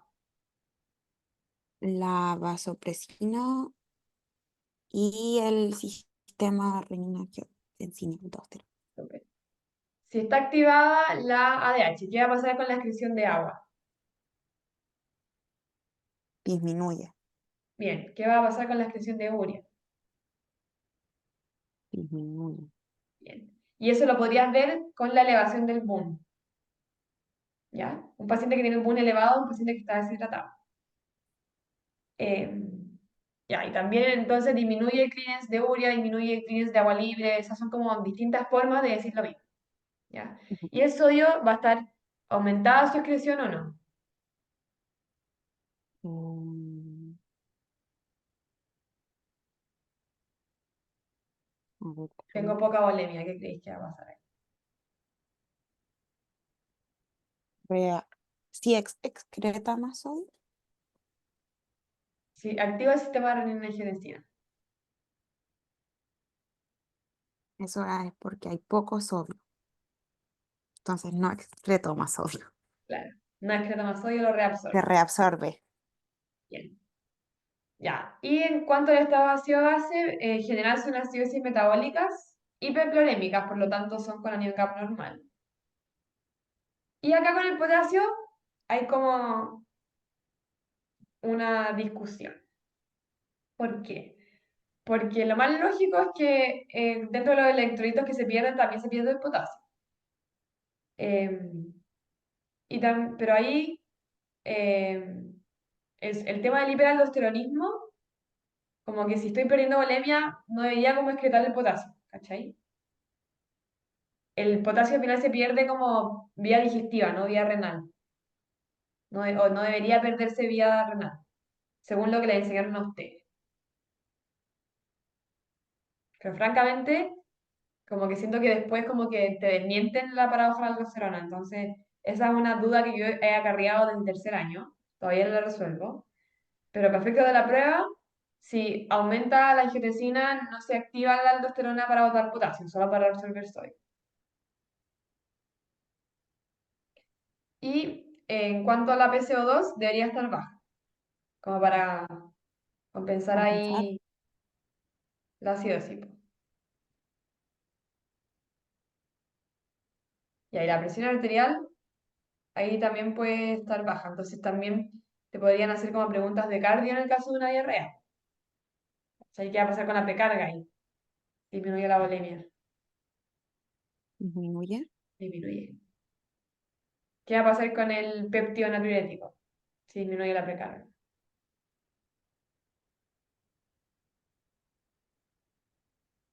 Mm, Si tengo poco sodio, ¿lo quiero botar o no? no. ¿Cachai? Entonces ahí uno va como entrelazando. Ujú. Ya, pasemos ahora a la alcalosis. La alcalosis principalmente está en contexto de los vómitos, donde yo pierdo protones y como que aún sigo teniendo el bicarbonato en el cuerpo, entonces es como un déficit relativo en el fondo. O sea, perdón, un aumento relativo de bicarbonato. Y también los diuréticos. Acuérdate que si es que yo aumento el nivel de sodio que llega al túbulo colector, porque inhibo la reabsorción proximal, también favorezco la excreción de protones y de potasio. ¿Ya? Pero en verdad en la alcalosis lo que más importa son los mecanismos de mantención. Y ahí todo lo que eleve el umbral renal del bicarbonato favorece la alcalosis. Entonces tendríamos todos los hipo menos la hipercapnia. Eso es como lo importante. Ya. Em, También en vómitos hay integración de los conceptos. Los vómitos llegan a una alcalosis con hipocalemia porque también como que pierdo el, el electrolito como vía digestiva. Y también hay un tamponamiento intracelular, porque si hay una alcalosis, voy a tender a sacar el protón de adentro de la célula y meter el potasio. Entonces también es como distributivo. Y ahí dejé de nuevo en rojo como el tema del hiperaldosteronismo, porque como que después en la vida te enseñan que sí, pero en la clase dijeron como esta paradoja de la aldosterona. Entonces, como que eso habría que corroborarlo con un profe. Pero generalmente la diarrea y un vómito profuso se acompañan de hipocalemia. A no ser de que el paciente tenga tal compromiso que llegue a una falla renal franca, donde ya no puede como filtrar sangre y que se acumule como el poco potasio que queda. ¿Ya? Pero eso ya es como demasiado extremo.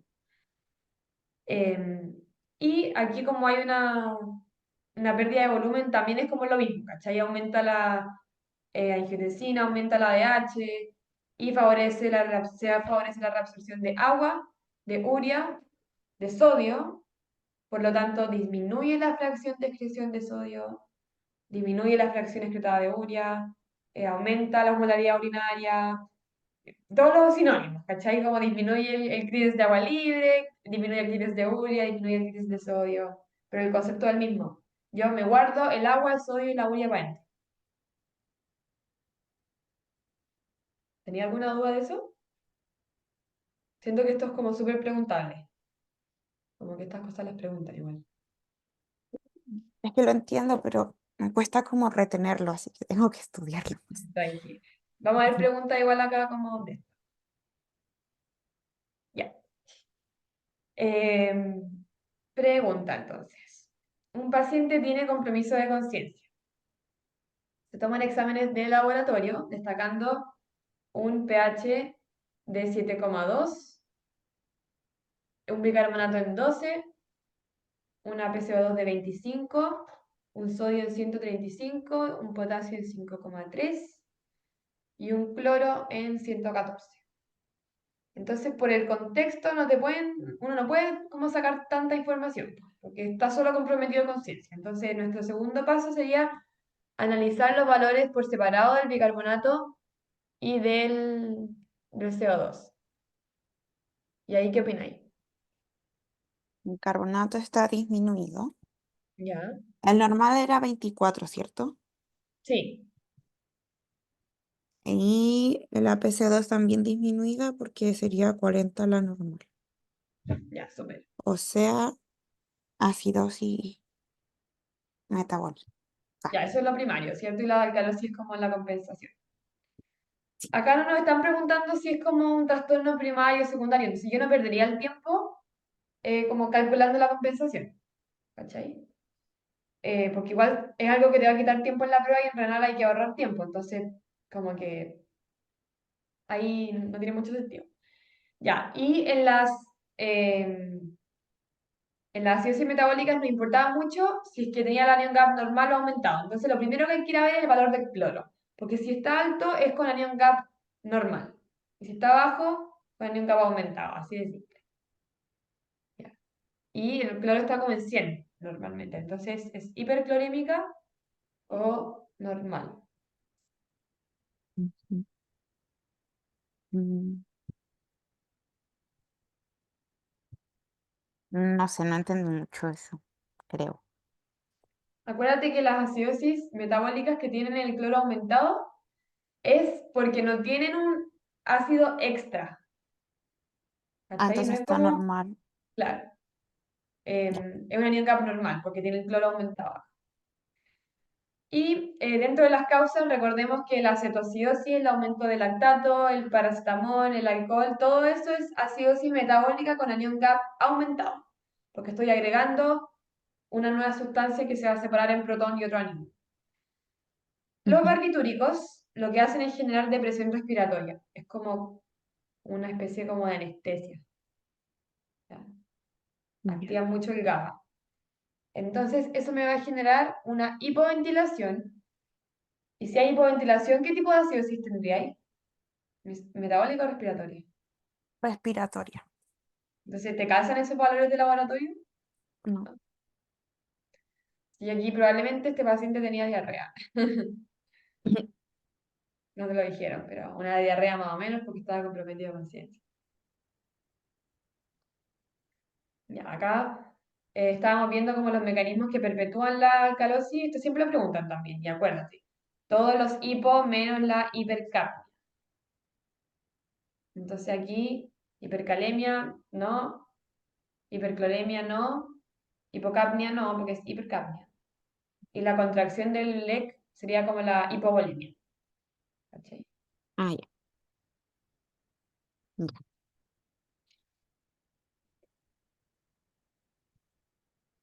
Veamos esta. Acá sí te preguntan la concentración.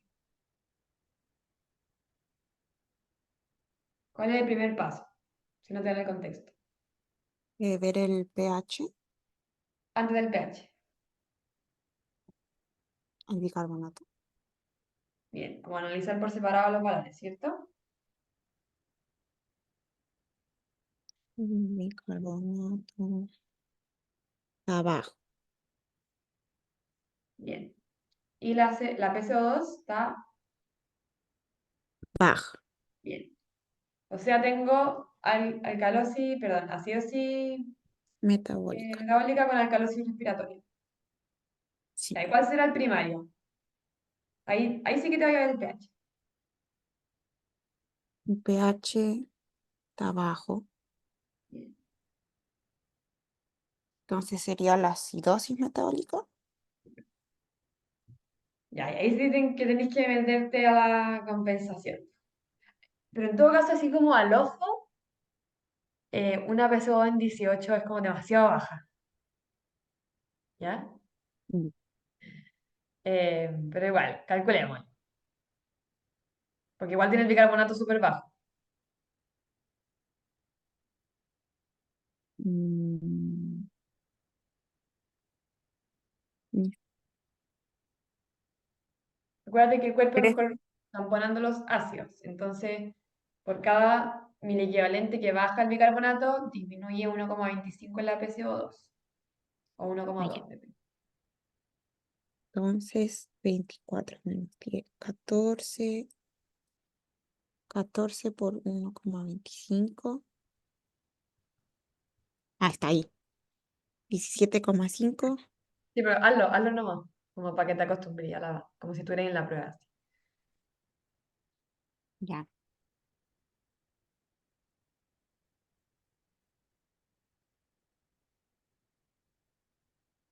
lo estoy haciendo.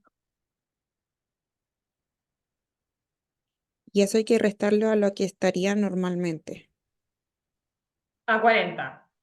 Y que esa es sería tu 40. PCO2 esperada. ¿Cachai? Eso que estáis calculando ahora es como cuál debería ser el valor de la PCO2 si eso fuera simple. Ya. Pero está mucho más baja que lo que debería. Claro. Entonces es mixto. ¿Eso?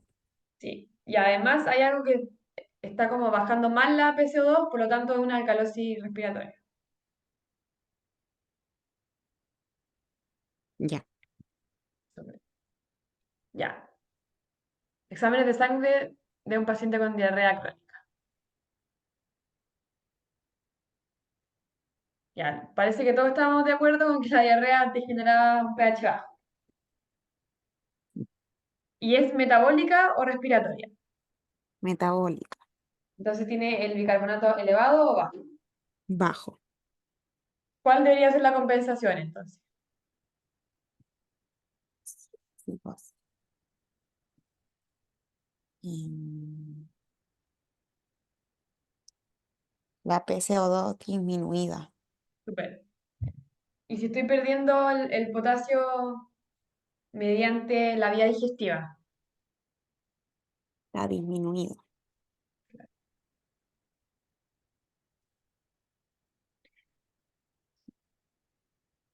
Pero igual, eso, el tema como en la paradoja de la aldosterona, pregúntaselo al profe. Como qué ocurre con el hiperaldosteronismo secundario y la paradoja de la aldosterona. Ujú. Porque te juro que nunca lo he entendido, pero ya. Tocó. Ya, veamos el hipoaldosteronismo ahora. Esto es así primario, como un déficit, como de una atrofia de la glándula, por ejemplo. ¿Qué tiene que ver la aldosterona con el pH?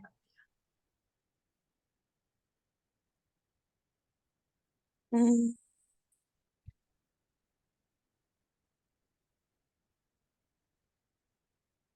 Por el potasio y los protones. Bien. ¿Y qué pasa con el potasio y los protones? ¿Cómo se excretan o cómo se absorben? ¿Mediante qué?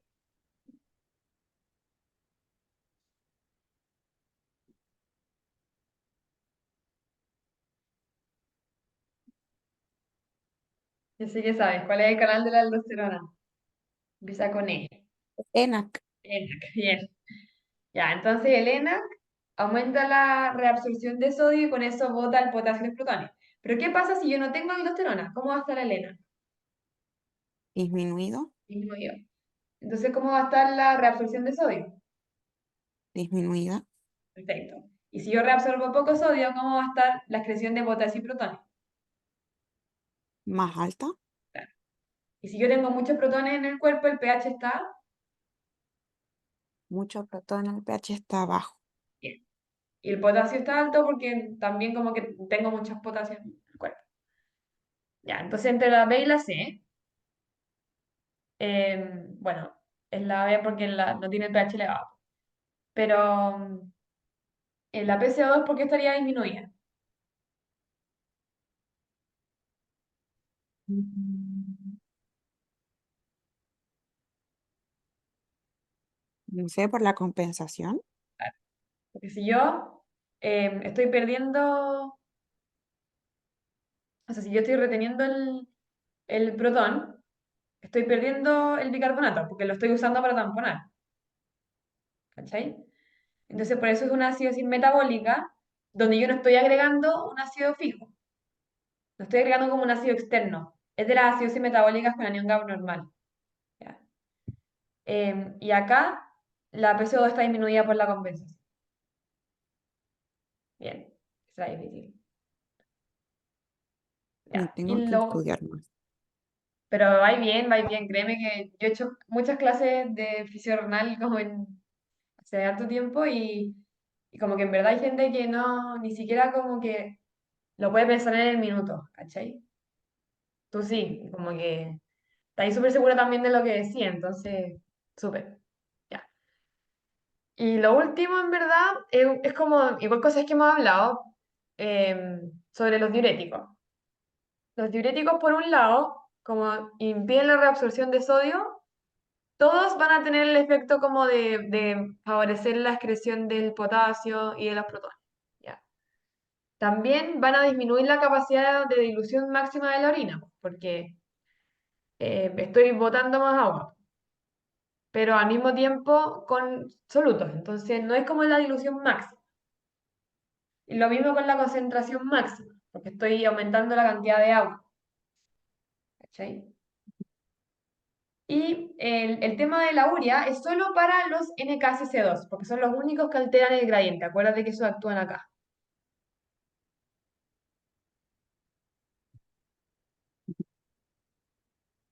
Como no hay gradiente acá, tampoco tengo mucho gradiente acá. ¿Ya? Entonces, en la furosemida o la bustanenida, creo que, no sé, filo. El NKCC2 aumenta el clearance de agua libre también, junto con el de agua.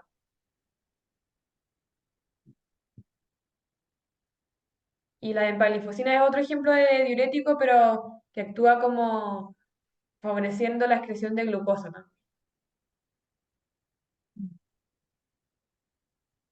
Y esto. Ahí están como el resumen de lo que hace la la furosemida.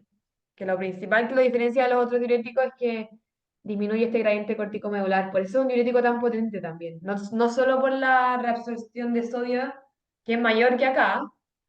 Entonces, obviamente tú pensáis como ya, obvio si es que tengo más sodio que arrastrar, arrastro más agua. Pero también es súper potente porque bloquea este mecanismo de reabsorción de agua.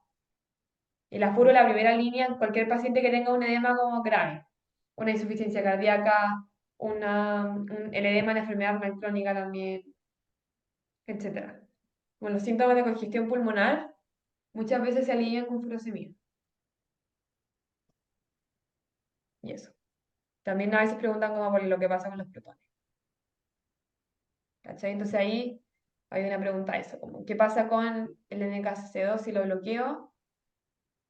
Aumenta la natriuresis porque bloquea la reabsorción de sodio, aumenta la excreción de urea y de agua también, y como aumenta la excreción de agua, disminuye la osmolaridad de la orina. Eso. Es choro los diuréticos, en verdad. Como que, no sé, siento que uno dice, ah, ya sí, como hago pipí, pero ¿por qué? Como que no es solo hay un efecto como osmótico, sino que también está este efecto como de gradiente. Y de pasadita igual te echáis como un poco otros electrolitos, po. Por eso lo que te comentaba la otra vez, que muchas veces se asocia a la espironolactona, que como que te frena lo que pasa con el potasio y los protones porque actúa de forma contraria, porque te bloquea el ENaC, ¿cachai? Bueno, eso. Ya, yo sé que estuvimos como 2 horas y más, pero espero que te haya servido. Te mando la Sí, grabación apenas esté, pero te adelanto que se va a demorar en procesar. ya, no te preocupes. Y cualquier pregunta que tengáis, dime nomás. Ya. Como, si hay cosas que no me acuerde, las busco y te ayudo, porque igual hay detalles que no me sé tan bien, pues sí, yo igual diste ramos hace 1000 años. Pero como el grueso creo que esto es lo más importante. Ujú. Oye, te iba a preguntar, ¿tienes tiempo para hacerme ayudantías para lo que queda del ramo? ¿Cuánto te queda? Queda el integrativo, que es este miércoles. Pero ese no necesito que me vaya tan bien porque tengo un 6,3 en el primero. Y endocrino. Pucha, que Y eso. en verdad estoy como media colapsada, como que no me quiero comprometer Ya, a priori. Te aviso como hoy después de la otra semana. ya, súper. Pero eso, aparte como que de endocrino no me acuerdo tanto, si te soy Ya, sincera. Como que me acuerdo más de la parte de fisiopato, ya, más que de la de fisio, que igual tienen enfoques como ok, distintos. ya, no te preocupes. Pucha, en verdad, sorry. Renal es como mi área, como dentro de los de No, fisio es lo que más me gusta. te Pero eso, entendí mucho más ay, que qué antes. bueno. Sí. No, en verdad me alegro, como que independiente tal vez como de la prueba, como que lo importante igual es entender los conceptos, como porque renal es de las unidades de fisio que más aplicación clínica tiene junto con cardio, yo creo. Ujú. Así que eso, te mando la grabación apenas esté. Gracias.